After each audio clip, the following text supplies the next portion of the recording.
throughout the Lenape diaspora. I also want to honor and recognize the many, many Native American theater artists who are part of our vast theater ecology today. Since First Fridays are about playwrights, it is my pleasure on our first Friday to name some of these playwrights, and hope that you will also share in the chat some Native American writers you wish to honor and acknowledge. I'll just say Hene Gigama, William S. Yellowrobe, Muriel Miguel, Marcy Rendon, Bruce King, Mark Anthony Rollo, Larissa Fasthorse, Terry Gomez, Mary Catherine Nagel, Owen LeBeau, Rihanna Yazi, N. Scott Mamade, Muriel Boris Tarrant, Madeline Sayet, Ty Defoe, and so many others. If you have time this weekend, also go to Reflections of Native Voices Festival, which is by Safe Harbor Collective at New York Theater Workshop. Now, before we get started, I'd like to thank the partners and supporters who have made this night possible. TCG offers special thanks to the board and staff of Playwrights Horizons for their generous support of the publication of A Strange Loop by Michael R. Jackson in recognition of outgoing artistic director Tim Sanford, the amazing Tim Sanford, also a former board member of TCG. The publication of A Strange Loop by Michael R. Jackson through TCG's book program is made possible in part by the New York State Council on the Arts with support of Governor Andrew Cuomo and the New York State Legislature. The TCG Books First Friday series is supported in part by public funds from the New York City Department of Cultural Affairs in partnership with the City Council and by the generous support of TCG donors like you. Now it's my great pleasure to become an audience member myself and turn the mic over to the dynamic duo of Erica Lauren Ortiz and Kathy Sova. Thank you, Teresa. I am Erica Lauren Ortiz, and I use she, her pronouns, and I'm the Director of Marketing and Production for Theater Communications Group. Just a brief visual description. I am a Black with a capital B woman. I have medium length, highlighted hair, medium amount of makeup, medium brown skin, and a very large smile. And I'm zooming to you from Lenapehoking, which is the unceded lands of the Lenape peoples, colloquially known as Bergen County, New Jersey. I am just so grateful that you decided to join us tonight for our First Fridays. Is our inaugural TCG Books First Friday event. This is history in the making right here. So, what are First Fridays? I want you all to do me a favor. Get out your calendars now. That'd be Google Calendar, iCalendar, old school print, whatever, however you roll, and mark the night of First Friday of every month as taken, period. So at least pencil us in, because we have some really great TCG authors that are coming up, including Dale Orlander Smith discussing her play Until the Flood on March 5th, which is our very next First Friday. And we also have Heidi Schreck slated for May the 7th, talking about what the Constitution means to me. So TCG Books has always believed that plays are literature, and they deserve some of the same care and attention as novels. So that means our playwrights are true culture bearers and thought leaders, and we want to learn from them and celebrate them with these First Fridays. So cheers. We're so excited and grateful to begin today with Michael R. Jackson. So if you saw Michael R. Jackson's Pulitzer Prize winning, by the way, A Strange Loop, and want to give him some love in the chat, I want you to do that right now. So go ahead and shout out Michael. While you do, you may notice my colleagues are dropping a great discount code there. And that discount code is for 40% off A Strange Loop, and it's for a limited time only. So go ahead, if you are feeling really great and you want to read along with us tonight, grab your script, get a little sip, some dip, chips, whatever, and make sure you purchase your book. So while you're doing that, I just want to turn the mic over to my colleague, Kathy Sova. For decades, Kathy has helped many playwrights shepherd their scripts into the beautiful editions that we publish at TCG Books. And I am so happy to be working with my co-conspirator, Kathy Sova. Kathy.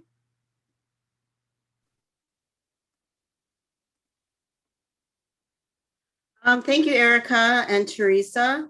And thank you, Erica, so much for your leadership on this program. This was your brilliant idea, and it's been wonderful working with you.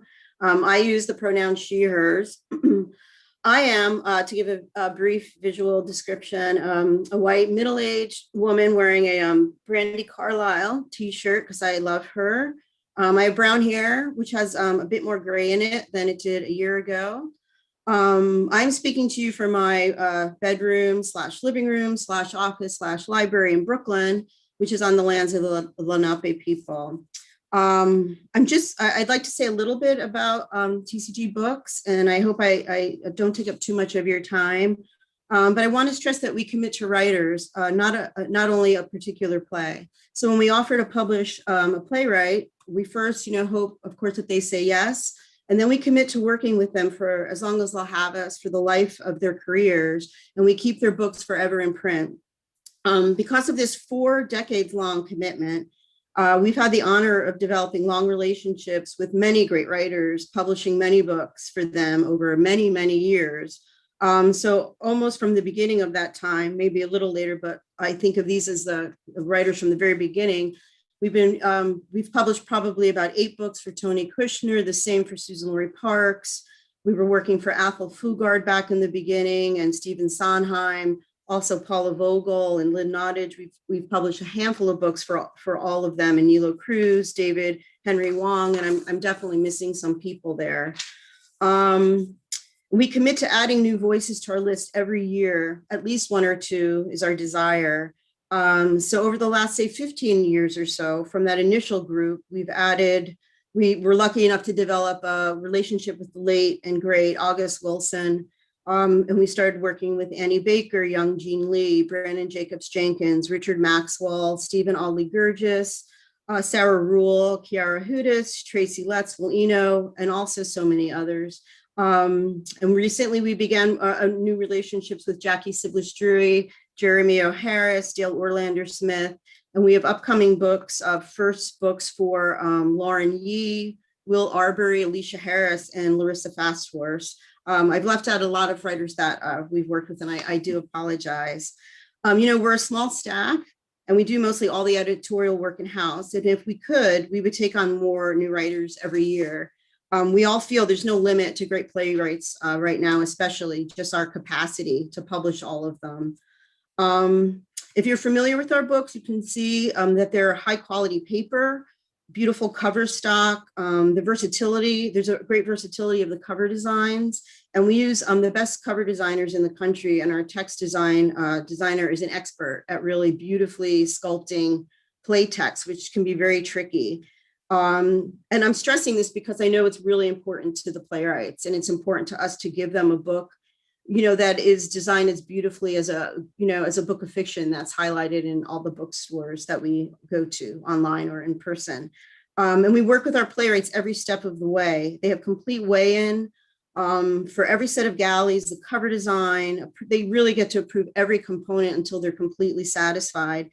So this has really helped us build a close working relationship and personal relationship with many of our writers. And we feel really grateful to be building these books together with them and getting to witness up close their genius, their way of seeing the world, their eye for design, how they want the plays to look. It really is a very special pleasure and honor to serve these great human beings. They're all just so lovely. So everything I've detailed about the book program really does rest on the vision of Terry Nemeth, our publisher. He's the one who created this beautiful model more than 40 years ago, and I am grateful to have been invited in to work with him. And I want to thank Aaron Salvi also, who's our fundamental partner in getting all of our book work done.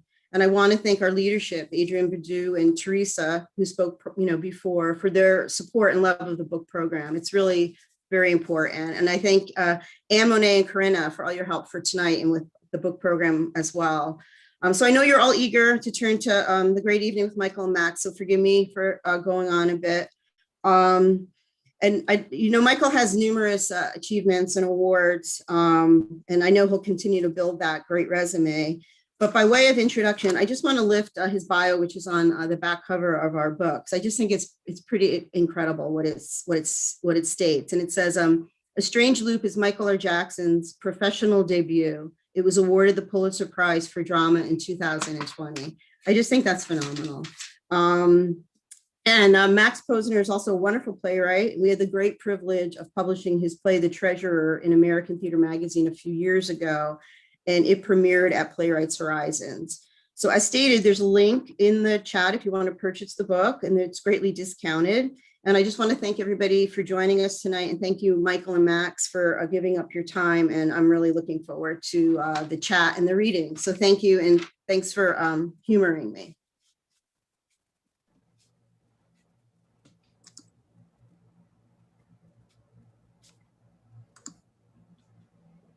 Hi, Michael. Hey, Max, how are you?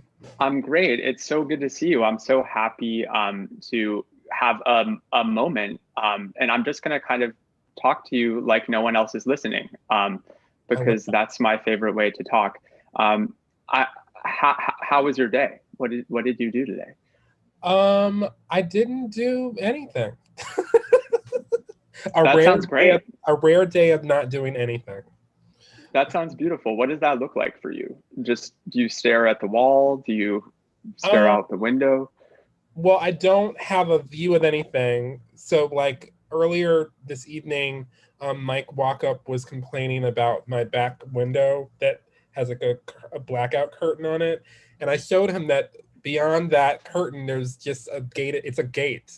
And so I can't look out of the window. So my window is my television. So I was watching various things on television.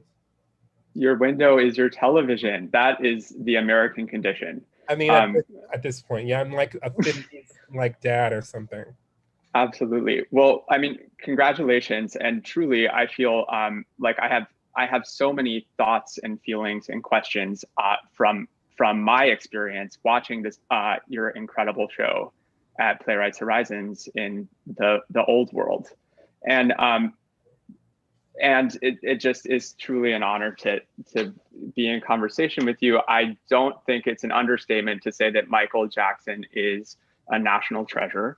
And I want to talk about Usher, because Usher, as most of us probably know, is the character that A Strange Loop finds itself occurring inside of almost. And I love that his name is Usher, because it seems to me that he, at that phase of his life, is defined by his function in capitalist Disney Broadway, which is as an usher. And like so many people in that position, he's not seen. And there's something incredible about us seeing him from so many vantage points, internal, sub-internal. Like, it just feels like we're traveling through his cells, and as he wars against his own thoughts, really. And where did Usher begin for you as a character? Where did Usher first come into your life? So the funny thing about Usher and being an Usher, so like, I guess Usher came into my life. Well, Usher came into my life when I was born, but like Usher came into, like, my like creative life as I was ushering at the New Amsterdam Theater for The Lion King, and then later Mary Poppins, and then a brief stint with Aladdin. And the thing to know about ushering for Disney is that everything you said is right, but you're considered literally by your employment contract, you're considered a cast member. That's like actually what you're officially called. You're a cast member. And as you were in Aladdin. I was in Aladdin, I was in Mary Poppins, and I was in The Lion King. And my role was the usher. Wow. And so incredible. So like, but the way Usher came to be as like a character name and everything was one day, like, I knew that the character wasn't Usher, but I think I kept giving him like other names because I didn't know, at that point the piece was in a very different state, and I just didn't know quite what he was going to be called. it wasn't gonna be called Michael because that wasn't really accurate. But like, so then one day this old lady came in, or older lady came into the theater on the mezzanine level to, right as we were opening, and she like was seated sort of toward the bottom of the mezzanine, and I was standing near the top where I was positioned, and she yelled up, "Usher, Usher," like she was like hailing a cab. And like Wow. things happened in that moment is that I clocked like the tone that she was speaking at, that like that became a musical motif for a song for the opening number. But then also I was like, oh, like he's calling for an usher, like that's like who they are. Like, and I thought how appropriate, how funny it would be if that was just also his name, or the name that we knew him as in the piece. And then that was like, oh, if that's the name of this character, then like there's other things I can sort of build on top of it. It's so brilliant because it just feels like he's on this epic journey to stop being Usher, Right. and to like escape his identity as Usher, and not just his job, but all of the things that come with that. And then there's this feeling that we have watching it where like Michael did that, like now like Michael is Michael, and through making this, through the actual effort of making this, it feels like transformation or some kind of escape from the loop kind of happens. But I guess I'm wondering when, because this is a book text, and we're here to celebrate the book of a musical and all of the words that make up a musical, I'm curious in the most sort of mundane way how you wrote it and how you write. And do you sit down and write words? Do you hear melodies and words map themselves onto the melodies? I'm sure it's not one thing, but I feel like as a fan, I just want to know, are you working with a number 2 pencil? Are you typing everything up? Like, is it just on the subway? How does this piece come into being as a text? So A Strange Loop, because it was my first solo musical of just me, like I had been in school working with collaborators on other pieces, and I had other pieces I was working on sort of semi concurrently at various points and working on A Strange Loop. But since A Strange Loop was like my first like thing, and because I was dealing with very personal subject matter, and like I knew structurally it was going to be not super conventional as a musical, like it came in like all kinds of different bursts and forms. So like, for example, like I told you that like I'm at the Lion King and this lady goes Usher, Usher, and I clock that. I probably have thrown them all away now, or I might have preserved one for posterity's sake. But we used to have inserts that we would put in the programs that would say, today the role of Rafiki will be played by Marva Hicks or something like that. Wow. And like I would write little notes to myself. I would take a insert and I'd write like a note on it about a thought about something I wanted to have happen in the show, or like a line, or like a melodic idea I would have, and I used to just take them home and I would save them, and then maybe I'd go on my computer and I'd write something into the script. Like I'd write a scene, like all of it came truly in like little dribs and drabs and bursts of inspiration. And I just kept, and I had like every draft of the show ever saved like in my hard drive and Dropbox. And like it was just like pretty much every thought in my head went into a draft of the show, and then like I would change things or move things around, or go back to something old and subvert it or whatever. So it was just like it was like a very piecemeal process, which is different than like other things that I have written. Yeah, it's amazing to have a piece that was sort of growing in you and with you for so long at the beginning of your career. It feels like such a special and I'm sure excruciating process. But I guess I'm also thinking about the form of the musical, and I love that your piece is so, it's dramatizing thought and it's creating an internal life that musicals, I guess, have always been interested in songs at least. But I feel like, a lot of musicals rely on tropes of villains and love interests and one of Marcia Norman, when she was my teacher, would always say that a musical is always about two groups of people who don't get along, and romantic love unites the two groups of people together until they are singing the same song. And that was sort of like obviously not total distillation of the form, but there is something that you do where you both, I feel like, blow up the form completely and explode it and wreck it. And at the same time, I feel like you nail it. You stick the landing and you write actually a perfect musical in the most capital M way. And so I guess I'm wondering, when did musical theater enter Michael Jackson's life? Where were you? So I just want to it's funny you mentioned Marcia Norman, because there's something that she said. I've only met her kind of in passing or like on Drama Guild Council meetings, and I've never been one of her students, but something that she said, that I heard that she said in her classes, is in this show.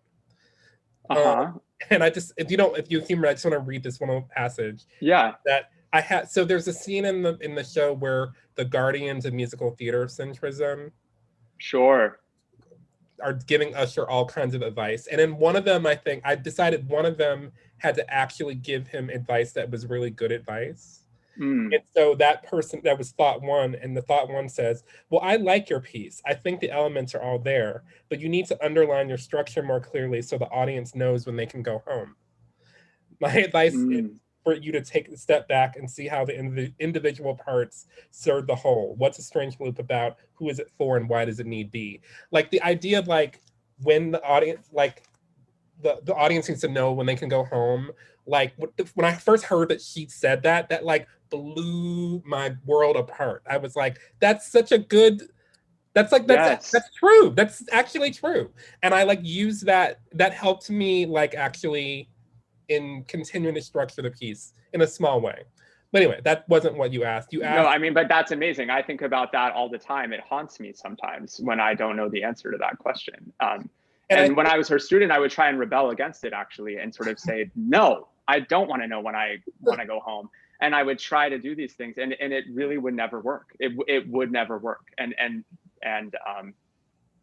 to the point where the treasurer, he's like, I'm going to go to hell at the beginning of the play. And then he goes to hell. That's it. And so I do think that there's something, when does the audience get to go home in a strange loop to you? So the audience so Usher wants to change. So the audience can't go home until he changes. Yeah. But he doesn't actually change, but he doesn't need to change. Yeah. But when he realizes he doesn't need to change, he changes. Right. That's a huge change. Realizing you don't need to change after fighting to change. Yeah. I mean, I also have been thinking about, and I want to go back to this question about when musical theater entered your life, and I want like specifics. I want to know, like, about your high school experience, I guess, potentially. Oh yeah. But before that, I also love that the show ends with, it's like you go through the gospel Fantasia like intensity, and then it really lands on his memories. It really lands on the fact that he's kind of sent back into the most factual accounting of his youth in a way, and I find that so moving, and life affirming, that we sort of have to wade potentially through like Tyler Perry, like contrivance and all, I mean, it's more than contrivance, but and this gospel sort of structure to get to just this guy, just this one person and his memories. So I'm rambling because I'm geeking out. But what were the musicals that sort of got you going, and how did it happen, and what was it like being a kid? Yeah, so I'm from Detroit, Michigan, originally in the city limits, and I, grew up in. I feel like the term middle class is like such a. I don't even know what that means anymore. Yeah, it's a great way to hide. Yeah. Like I grew up in a middle class family, whatever that means to anyone. And I'm realizing that means so many different things, so many different people. And my father was a police officer, and my mother worked in like in the sort of finance department of General Motors and later American Axle Manufacturing. And so, it was me and my brother. My brother's 4.5 years older than me. And, we just sort of had like a pretty normal upbringing.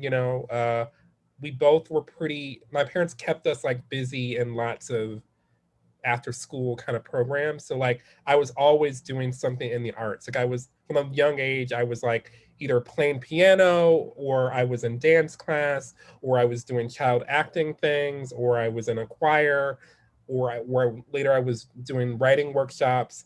So I was like constantly busy, like doing that sort of stuff. And, but I also was a very sensitive and kind of dramatic child, I think, and like very emotional, and like I tended to stay in the house and watch, soap operas, and like I loved reading, which I think reading really is the thing that made me a writer, because I ultimately started wanting to imitate what I was reading, which is funny because like I sort of started off, I jumped from, typical kid books. Like my mom had weekly reader books for me. So that I jumped from like Dear Mr. Henshaw and like, Roll of Thunder, Hear My Cry, to Christopher Pike. I was like hugely into Christopher Pike. Like I read like every one of those, like Die Softly was my favorite, and like Whisper of Death and Chain Letter 1 and 2. And like I loved my Christopher Pike. And then I went from there to Jackie Collins, because my cousin gave me like a copy of Chances when I was in 4th grade.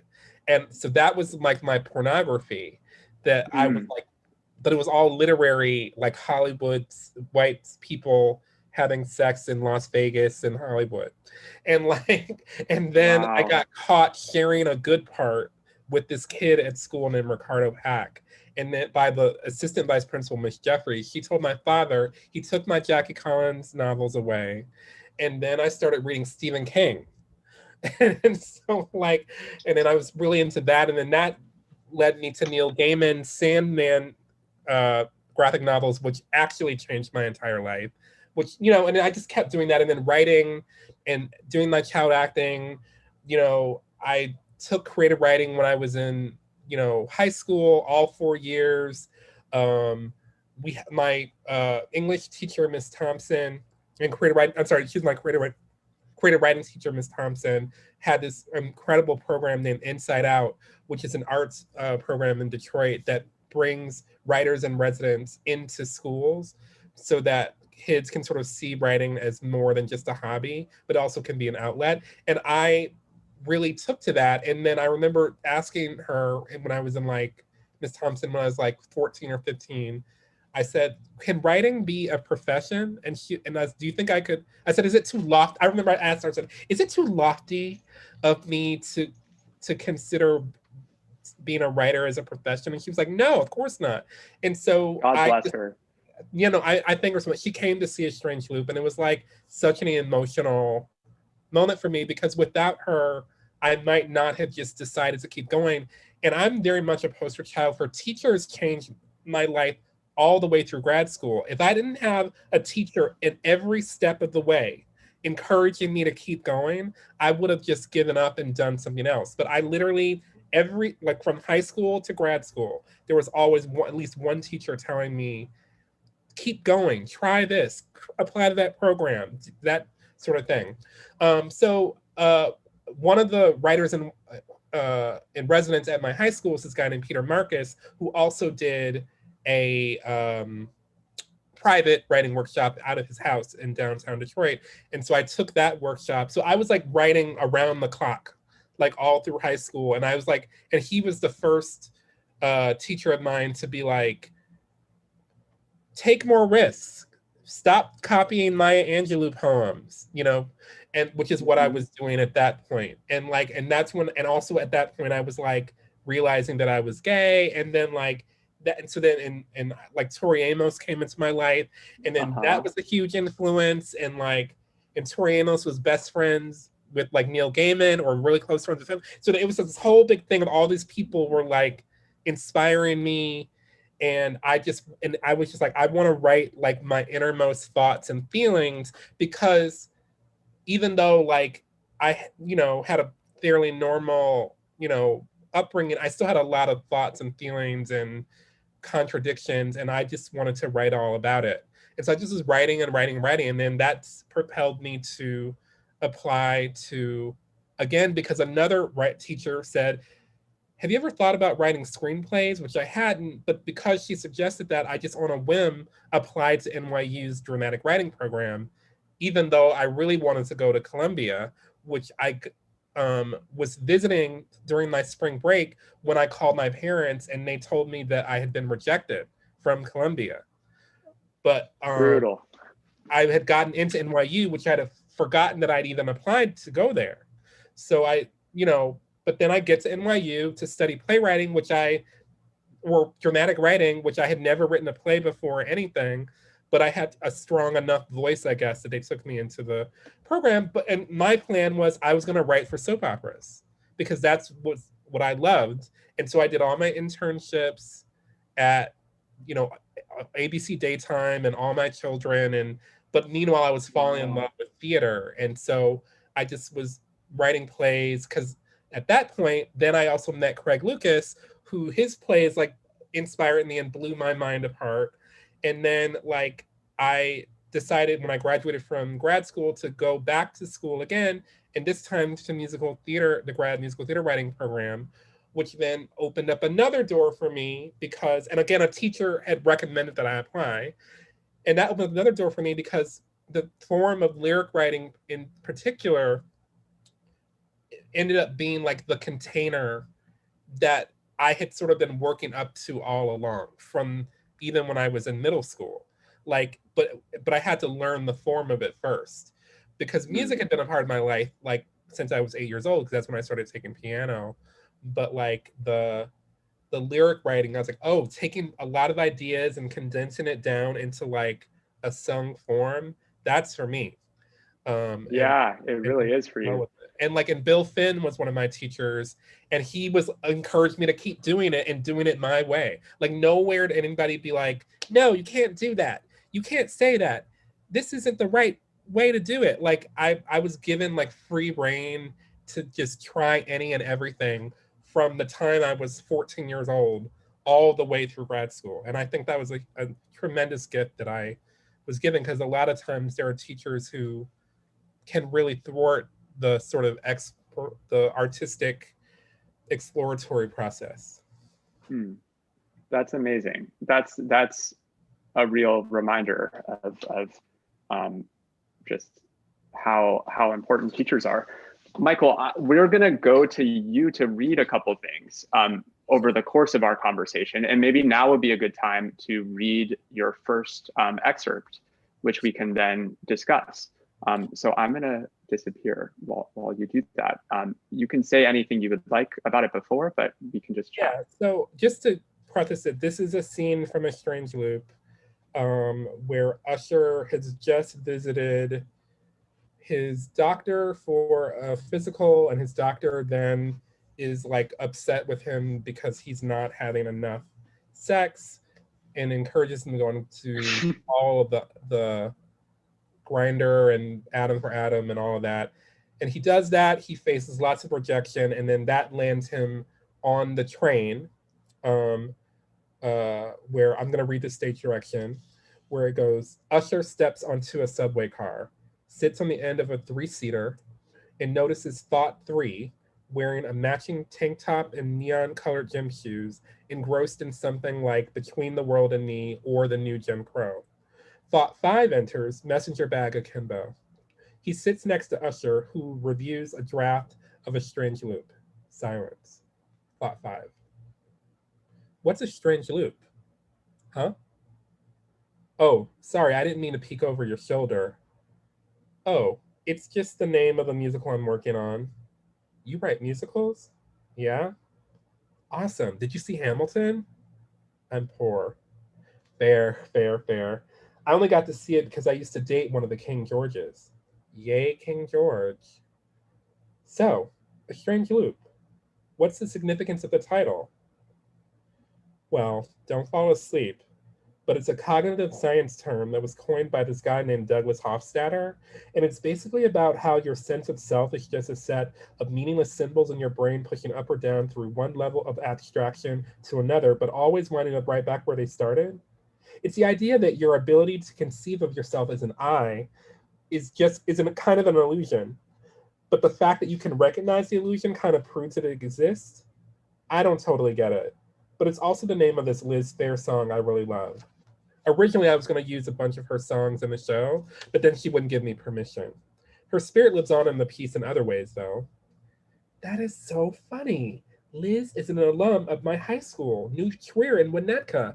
Get out! That's crazy! I mean, I went to Cass Tech in Detroit, but New Trier is legendary too. Motortown, stand up, Detroit. Exile in Guyville is an incredible album, and your show sounds absolutely tits. Thanks. Hopefully, people will agree with you, even though it's next to impossible to get folks excited about Black musicals that don't have a shala line in the background with bouffant wigs on or being black-faced white characters, but I love your list. It's very sexy. So are you. I hope you don't mind my saying. Wow, I so don't mind actually. Hi, I'm Usher. Ooh, a famous name. Nice to meet you, Usher. I'm Joshua. I can't with Joshua. I'm jizzing all over myself. Really? Joshua? That's adorbs. My parents are total faggots. What can I say? Well, faggot or not, you're really hot if you don't mind my saying, Joshua. Why, thank you, sir. I don't mind you saying it all. So this is totally not me, but my place is at the last stop. Do you live in Queens? No, unfortunately, I live in your imagination. Ah, I'm white, obviously. 6'1", with soft brown eyes, accidental six-pack abs, light brown scruff, and an exquisitely groomed alt-right style haircut. I have an enormous pink cock, a full bush, insanely low-hanging balls. In addition to being in an obnoxious online thirst trap with millions of followers, I'm also a power top with a slight preference for piss play and came out to a supportive LGBTQIA plus affirming church when I was 11. Usher, what I like about you is how you're not afraid to let your slappiness all hang out. And the fact that you would allow yourself even a moment of weakness to fantasize about a dick appointment with a Sean Cody adjacent spawn of Satan like me, when you should probably just kill yourself? Well, that's just a testament to the awesome power of the white patriarchy. He pulls out a Popeyes box out of his bag. Here, have some Popeyes that I nutted on as a consolation prize. He tosses the Popeyes box on the floor like hog food. He turns to Thought 3. Hey you, ink drop. What's your name, boy? Oh my God, it's totally Todrick, and I swear I'm not as dark skinned as I look. That's okay, kid. When you're with me, you won't see color. And we're all just niggers when the lights go out anyway. So let's make a go of it, huh? That's incredible, truly incredible. Oh my God, I was laughing a lot, although I was muted. But it does seem like we're going to have to also schedule a time for Michael to read the entire script and play all the parts, because there is something so incredible. I know you're asked to sing all the time, and I've seen you at probably, dozens of events deliver on the piano, but there's something about actually seeing you play all of the parts in the actual text that is mesmerizing. Wow. So I guess one thing that I wanted to talk about with you, maybe because of the pandemic, but also because of your show, is the internet. And the way that the internet, I feel like, becomes a mirror and a black hole and a loop, really, that continues to sort of send, I feel like, all of us into all sorts of bizarro narcissistic spirals, but that I think Usher in this piece is also dealing with this vision of Joshlet. mm-hmm. Can you spell it for us all? Josh Let, like L-E-T, like little Josh, like right, like Piglet. Yeah. Gosh, okay. But I feel like he's the product of Usher's imagination, which also feels like it overlaps with the screens and images that Usher is being sort of faced with constantly. It makes me think of the incredible lyric that I've just had in my head all day. His blackness doesn't look blue in any moonlight, which makes him harder to see. Yeah. And there's something about the whiteness of Joshlet and the sort of mirror of the internet and the maze of just wandering into oneself over and over again ad nauseum. That's my question. Yeah. So the thing that's like that. So I always tell people, and I always want people to understand that, like, The Strange Loop is not an autobiographical musical, but it is one that I drew from personal experience. So, like, I guess you could call it emotionally autobiographical, but I tend to call it self-referential. And so in that regard, it is like a document in some ways of my experience, but it's like my experience filtered through, like refracted through kind of a prism of perception. And part of that prism of perception in my own life has been like my relationship to the internet or my phone, to like internet hookup apps, to pornography, into the images that are in pornography, to the way that I see people respond to those images, how that then can become, and how all that stuff can then just become a part of your life, including like critiques of it. And so like what I was trying to do with Joshua in that scene was like take all of the things that like both turned me on and sort of horrified me when I was like 25 years old and didn't have I both didn't have a strong sense of self, and I also had like a wild imagination and fantasy life. And so I took like the white gay, sort of prototypical white gay Sean Cody, Men's Health cover, fantasy man as dictated to me at that time, but then suddenly he becomes a nightmare because that's what it felt like to like be this like young Black gay man who was very unsure of himself and therefore very susceptible to these images and to these ideas that then like that then infect your own brain, and you don't even know who you really are, but like these fantasies like they can turn you on and they can torture you. And I just wanted to try to like make the audience go through that by making them think that maybe maybe Usher was gonna hook up with this hot guy tonight. And then and the other gag of that is that because of the way the piece is cast, you don't know that the character is white until he says so. And so like your perception of what even might have been happening is then transformed into something else.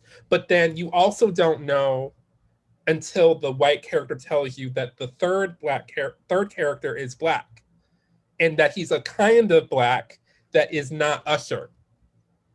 And so I wanted to complicate all the ways of seeing this weird fantasy nightmare, and that Usher, meanwhile, has crafted all of it where it doesn't even work out in his own musical or life, you know? Yeah. And I love that those kinds of visions gnaw at him and are simultaneous with him being on the phone with his mother. That actually, like, part of what's so exquisite about this show is that these trains are all running at the same time, and that is the kind of glory and the hell of it. Which brings us to your second reading, which I think we should just dive into. I'm hearing that a lot of people have questions for you, Michael. So I want to get to the people. So this is in a strange loop. Both Usher's mother and his agent would very much like it if he would write a Tyler Perry style gospel play, which he, given his like high-minded artistic ideals, is like opposed to doing. But the agent convinces Usher that like there's be money in it and like you have to do this, and also the Black history ancestors also convince him that he needs to try to do it. And so he sits down to try to like write what he thinks everyone would like him to write as far as a gospel play. And this is actually a song and scene, and I'm not gonna sing it, but there's a part I will, but it's mostly spoken. So so the thoughts come in, his thoughts who are populating the piece, they come in as a choir and they sing about how Jesus never fails. And then Usher begins to sit down to write the characters of the stage play.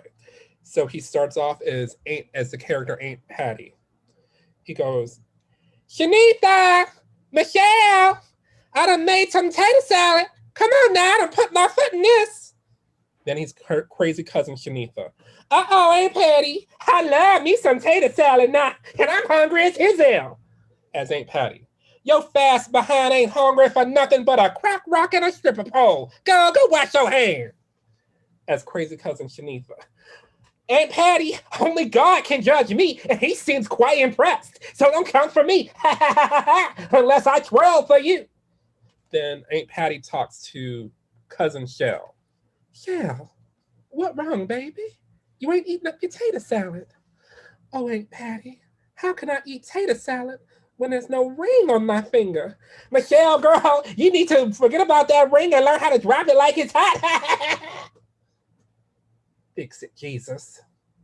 I did everything I was supposed to. I stayed in school.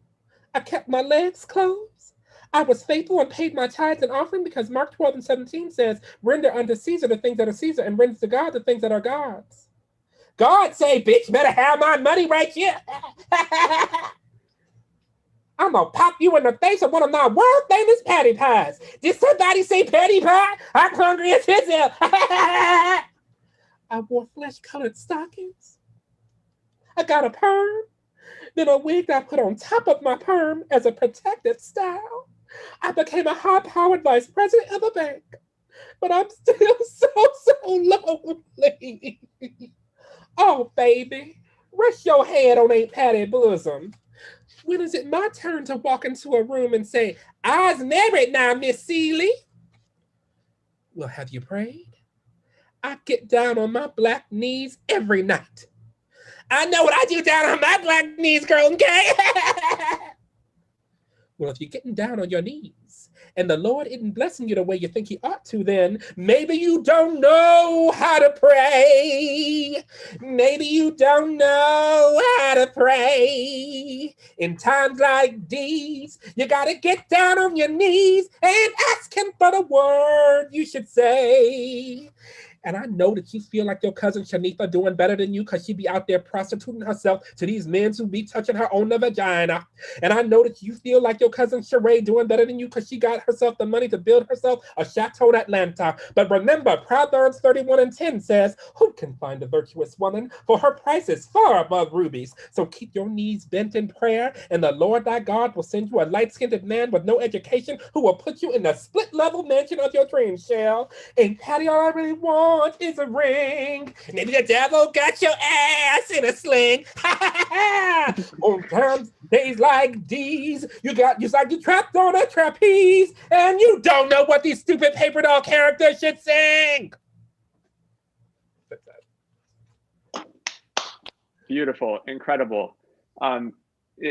Before we take questions from people, is there anything you want to say about God and the church in this show? I feel like there's something, I really connected with that part of the show, maybe because it reminded me of my Jewish mother, the feelings that Usher has just of loyalty and responsibility, and also total just separateness, and that idea that you encounter people in your family that you would never really meet otherwise. And it seems like everyone is in Usher's family is trying to figure out just how to classify him and deal with him. And I wonder where you are with God. Well, so I grew up very religious in a Baptist family. I used to go to church every Sunday for Sundays from 9:20 a.m. for Sunday school until, service began at 11. We were done at, like 1 o'clock, 1:30, 2 o'clock. We would often have to come back for like evening church things.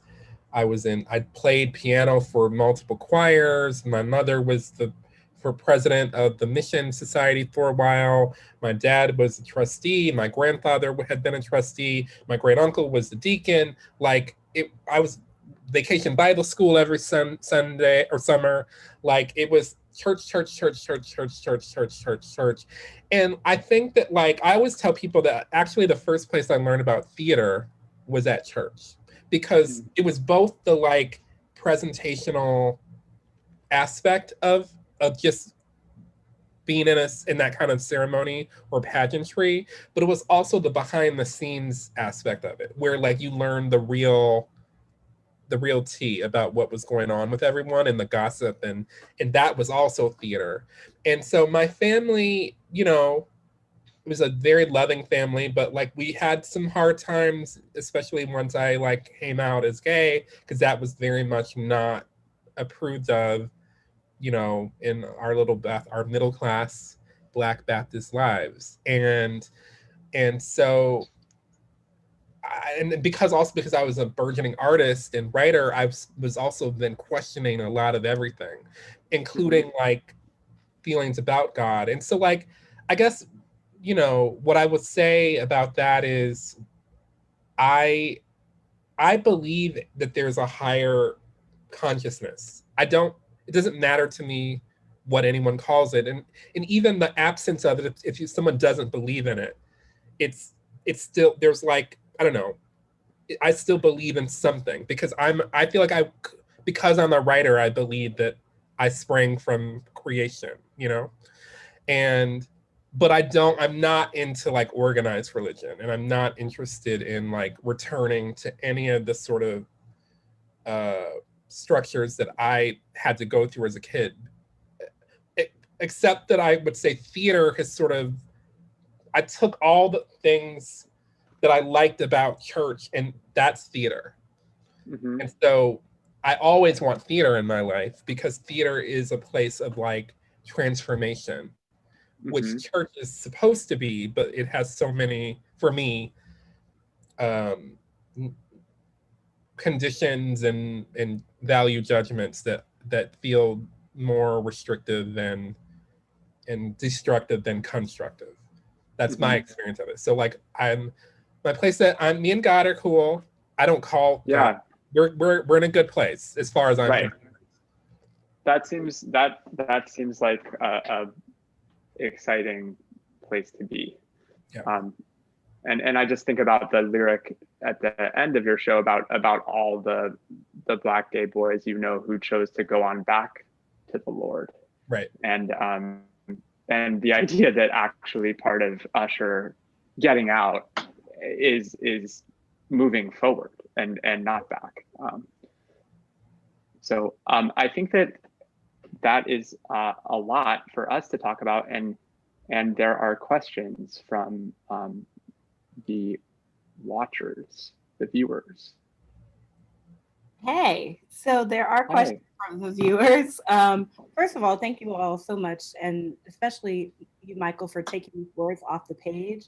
I keep telling people to buy the book, but I imagine that the experience of sitting at home going, "Don't come for me unless I twirl for you," is not like as fun as this on Friday. I was today years old when I found out that not everybody called their aunt's aunt. I was like, you say aunt? Like my Aunt Sheila. So like the thing is like in my family so I have my Aunt Ruby, but I have my Aunt Minnie Jewel. And I don't know why that is, but that's just what it is. Like, because maybe it's my relatives who were in the north are my aunts, but my ones in the south are my aunts. That's a good guess. So the first question is actually for both of you, and it's related. It is from Dipali Gupta. And they say, Max and Michael, you both write so engagingly and truthfully about intergenerational relationship. And I know that some of this already shows up in A Strange Loop, but can you talk a little bit about writing parents, children's, and your ancestors into theater? Yeah, so, like, it's always so tricky because, like, again, like, Strange Loop, not autobiographical, but I did draw from personal experience. And so, like, my mother and father came to see the show. And so, and both of their responses were like, is that me? Like, they both, like, asked that in different ways, or like, I think I said that, or like, whatever. And I was like, no, it's all fiction. Like, even if you remember saying it, it's still fiction, And like, and the thing that I endeavored to do with writing them was I felt like and it was actually the same reason why I even really wrote the show itself, was like I felt like I wanted to see like a hyper specific depiction of like a Black family that I had never seen, that was neither idealistic nor like mean spirited, that it was like maybe somewhere in this weird Venn diagram of the two, if those are even the right words. And just, if anybody who knows my mother, she's so hilarious, but she's hilarious because she doesn't know that she's hilarious. And she'll just say things that are sometimes so shocking, but like they're screamingly funny. And she gets so worked up about certain things. And my dad is like Ethel to her Lucy or something. Like they have this weird, like, they're like the Costanzas. Like they have like this weird interplay between each other. That's, again, they don't know that they're hilarious, but they are. And I wanted to write parents who were kind of like that, who, even though they like scream and yell at each other, they like really love each other, because that to me felt like the most accurate kind of family dynamic that I knew and really wanted to offer, audiences. As far as like ancestors, I guess I've always struggled with the way in which like Black life can sometimes we like sometimes can like make magical Negroes of ourselves.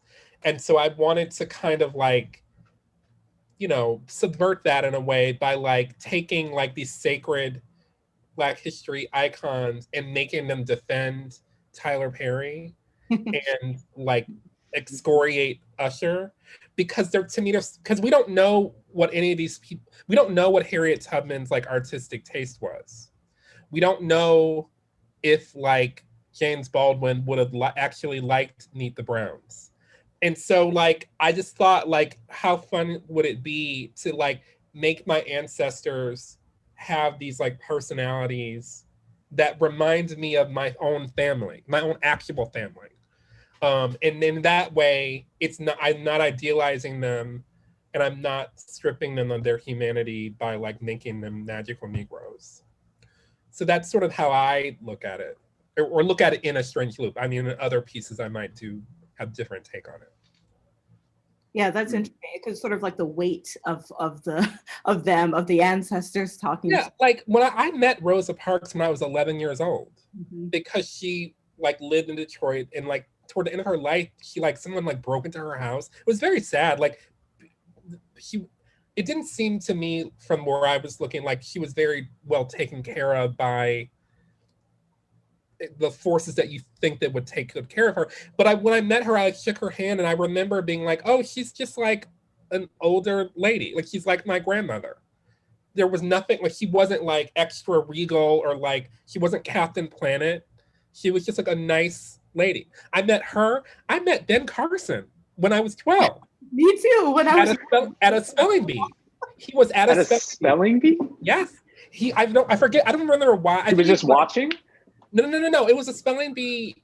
Like I was like a first runner up, so I just got to go. And he was like one of the, I don't know if he was like a judge, or, because at that time, this is pre-social media, you didn't know anything really about anybody. That's right. Ben Carson was on like a Teach the Black Children tour, I think. Yeah, and like, and he had written these books that were like, think big, and you too can become a neurosurgeon who separates conjoined twins. And I remember being like, oh, I met Ben Carson in 1993, you know? I want to, that's really funny, because so did I. I also went to Luxembourg with John James, who ran for Senate and lost as a MAGA Republican. He lost twice. I went to Luxembourg with him when I was 15 years old. Wow. I want to get your answer to that question as well, because it was for both of you.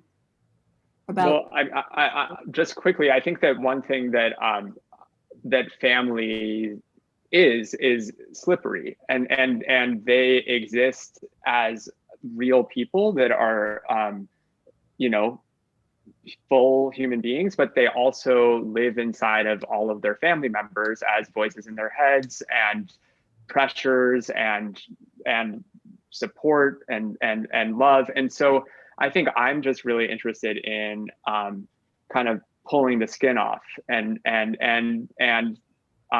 so much of who we are has to do with the people who made us, I think. And it does seem like either a blessing or a curse, depending on how you look at it, to have your kid be a writer. But I really think that there's something about the fact that I know Michael is the product of parents, and I know that they really, on some level, at least have existed before, and I'm watching this thing that isn't them, and it's actually the people who are like the person who's playing your mother is obviously not your mother. It's theatrical magic in so many ways, in terms of even just like the fluidity of gender for that casting. But there is this, like, the stakes of it are so high just because I know you have a mother. Like and so there it is, like, I think a really effective way to just make an audience squirm and for the hairs on their arms to stand up, because actually I think one of the highest stakes things that someone can do is offer their family for other people to sort of see into. It's humiliating and amazing, I think. So that's where I'll leave it. So, humiliating. So speaking of Ben Carson, no, It'd be amazing if Ben Carson was like watching. yeah. This next question is kind of related because it's talking about post-pandemic, which we don't know when that is, but obviously the book is now in print, right? We've got the script down, and it is a solid thing that somebody is going to look at this, maybe and have to look up who's Tyler Perry, in the future canon.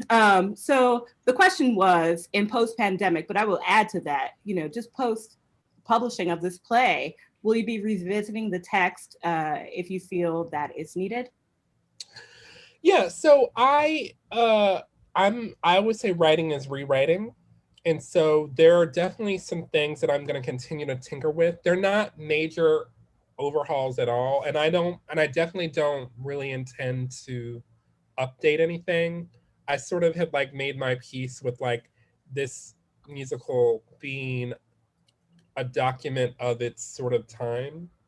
And also I think Stephen Sondheim gave me permission. He like referenced like Eliza on the Ice, which is like in like the Seagram's building and like Company, and people still do that. And like I don't nobody knows who Eliza. I mean, some people know who Eliza on the Ice is, but like they don't really know, and it just is what it is. And I think that like that's kind of what's great about it, is that it can just be its own little time capsule for as long as people want to keep going back to it. Yeah. Similarly, Nico Raymond asked, what are some of the lyrical differences between the cast recording and the published book? So I know, by the way, everyone, if you're listening, you can check out the soundtrack, which is available now on Spotify. And of course, now you can have like your book, which is what I did to prepare for today, like listening while reading along. So I guess the question is, what are some of the differences? Is it fine tuning, or are there other differences? And I will just add to that too, since we saw Kathy Silva earlier, what was some of the process like in kind of editing it down to the page? So there are some changes, some small changes. I mean, there's like one bigger thing, but there's some small little tweaks here and there. I didn't want to go too crazy with that because I knew that we would be doing the show again eventually, and that I could just do more of that work then. But there were a couple of things that I just wanted to tweak for printing. And there was also a lyric. There is a lyric in the printed script that is not on the cast album. And there was something that we ended up cutting for various reasons during the production that I was like, I actually can't live without this. So I need this on the page as like just a reminder that this is going back in. Don't tell the people what it is. I won't tell anybody what it is, but yeah. If you like know the cast album and then read the script, it'll be very easy to be like, wait, that's not on there.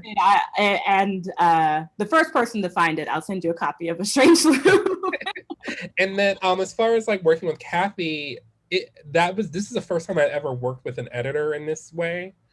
And so it was really just a lot of back and forth, and Kathy knows all about the like, oh, we're gonna force this page break, and oh, we need to format this and that, but like I don't know anything about copy editing. So like I really sort of like followed her lead, and then she would ask for clarification on certain things, and I would ask her, is it possible to break for the lyric to break here instead of there?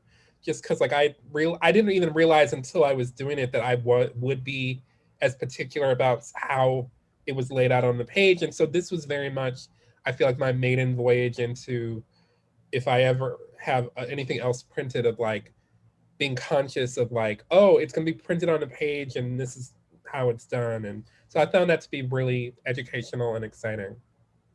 I often wonder how many voices Kathy has in her head. Yeah, no, I can only imagine. All of our various pieces. So we're going to take just one more question.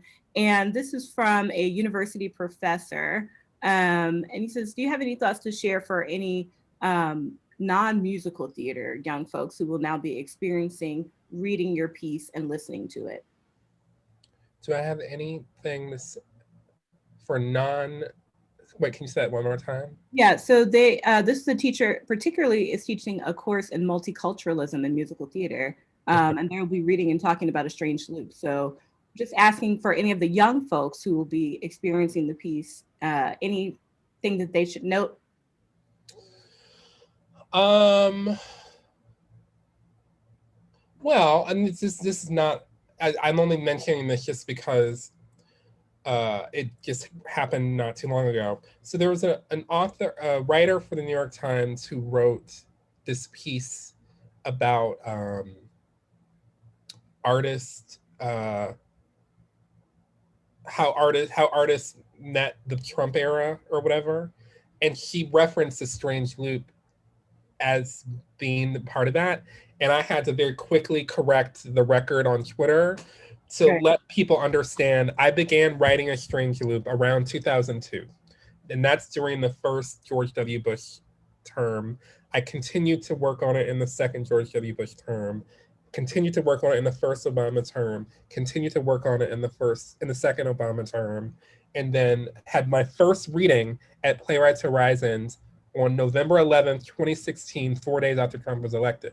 So I bring that up to say that, like, I think it's actually really important that people understand that A Strange Loop, if to the extent to which you want to look at it, the political context or whatever socio-political context that it's in, you have to actually look at that span of time in which it was created. And I'd say that not because I'm like trying to distance myself from the Trump era. That's not actually why I'm doing that. It's because I think that it's very easy to look at something like A Strange Loop and decide that this is like a Black queer musical, and therefore it fits into like this sort of resistance, champagne liberal narrative. It's actually much gnarlier than that, and I think that I would really want students and people reading it to like contend with that, or just to know it as they're going through, reading it. Yeah, I mean, with that, I want to invite Teresa to come on with us. But it's really interesting. We were chatting just before with Anne from our team, and she was talking about how when she experienced it, she felt like it was so personal to her. And I said, "Oh gosh, I just finished A Strange Loop, and I feel so attacked, like personally." But I feel like there are lots of folks that will resonate with this far beyond the Trump era and whatever era comes next and next and next. And if I might just say really quickly, like it's funny, like Max and I didn't talk about like Inner White Girl or Liz Phair or anything like that. Liz Phair being like someone who was a big inspiration to me and on this piece, and like something that Liz Phair said in some interview many years ago that resonates with me is that she said I want to be duly noted, and that for me is what I want A Strange Loop to be. I want it to be duly noted as its own special tale and character and point of view and story. It's not something that I feel is easily categorizable, and I think that is what makes it special to me, and that's why I wrote it. I wanted it to be duly noted. I love that. Teresa, you want to join us here to take us home? Well, we're already home. That's the beautiful part about Zoom. There. We're all home. We are home.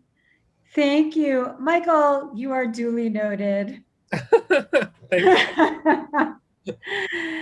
And thank you, Max. I really appreciate it. Yeah, this has been amazing. Thank you, Max. Thank you, Erica, Lauren Ortiz, for masterminding, like thinking of this idea of doing First Fridays and starting with the brilliant Michael R. Jackson. And, it's always, hearing from someone like Kathy Sova, who's really, there pulling the books together, editing, like making sure that the beautiful artwork is there. It was really like a joy to have her here tonight. So also all the other TCG staff who supported the event tonight, and Corinna Schulenberg, many others, and also sponsors who supported the publication of Strange Loops. So I just want to say, if anyone is interested in supporting, sponsoring books at TCG, as you know, it's a fairly rare thing these days to have just consistent publication of the work of playwrights in beautiful trade publications that people are reading all over the world, all over the country. And if you want to help support that, go to tcg.org and learn more. You can see that on the screen right now. Also, if you want to buy the book, you can do that. There are links for that. Finally, while we're celebrating TCG books, I also just want to say that TCG itself exists to lead for a just and thriving theater ecology. And we mean the whole theater ecology, from playwrights to play readers to artists, administrators, audiences, board members, and trustees.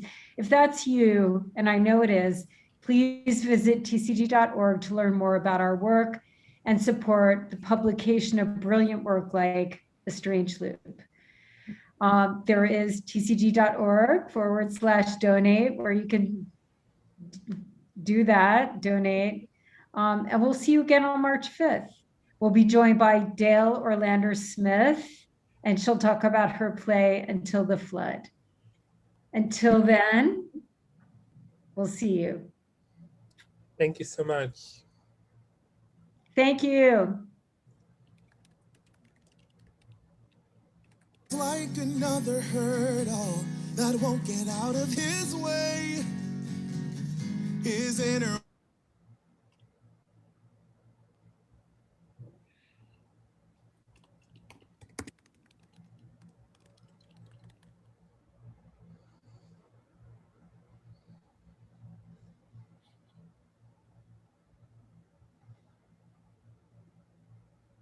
bomb she won't throw, because white girls can do anything, can't they? Black boys must always obey their mothers. White girls can do anything, can't they? Can't they? Can't they? Can't they? Some days he feels like his blackness is a treasure that's under constant attack. His inner white girl protects it.